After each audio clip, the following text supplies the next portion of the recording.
Le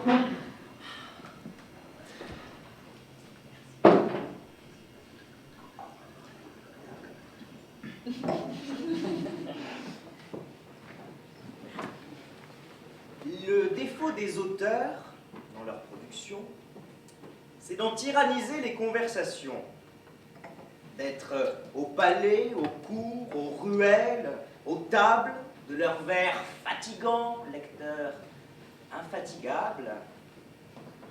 Pour moi, je ne vois rien de plus sot, à mon sens, qu'un auteur qui, partout, va gueuser des encens, qui, des premiers venus saisissant les oreilles, en fait, le plus souvent, les martyrs de ses veilles. On ne m'a jamais vu ce fol entêtement, et d'un grec, là-dessus, je suis le sentiment qui, par un dogme exprès, défend à tous ces sages l'indigne empressement de lire leurs ouvrages.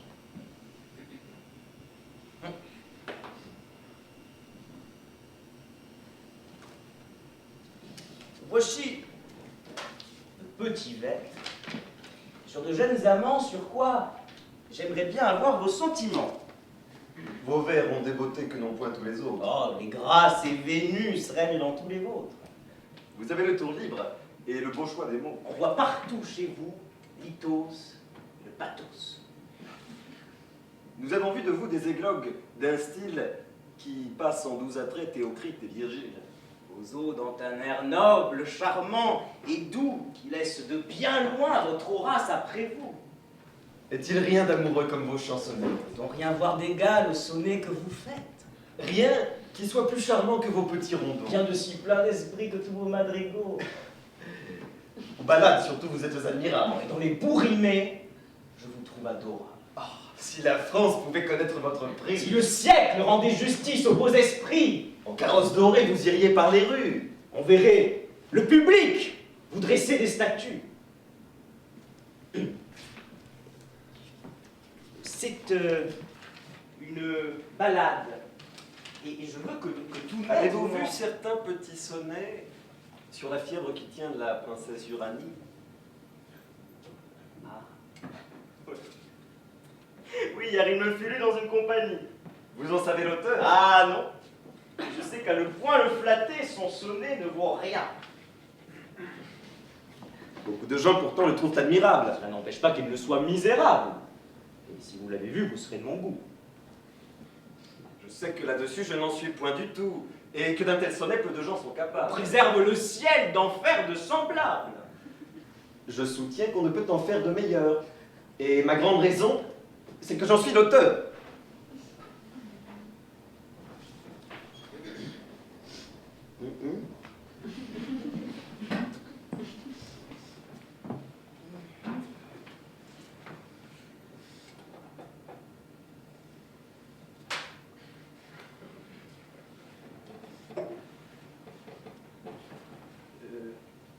Vous? Moi. Je ne sais donc comment se fit l'affaire. C'est qu'on fut malheureux de ne pouvoir vous plaire. Il faut qu'en écoutant, j'ai eu l'esprit distrait, bien que le lecteur m'ait gâché le sonnet. Mais laissons ce discours et voyons ma ballade. La balade à mon goût est une chose fade. Ce n'en est plus la mode, elle sent son vieux temps. La ballade pourtant charme beaucoup de gens. Cela n'empêche pas qu'elle ne me déplaise. Elle n'en reste pas pour cela plus mauvaise. Elle a pour les pédants de merveilleux appâts.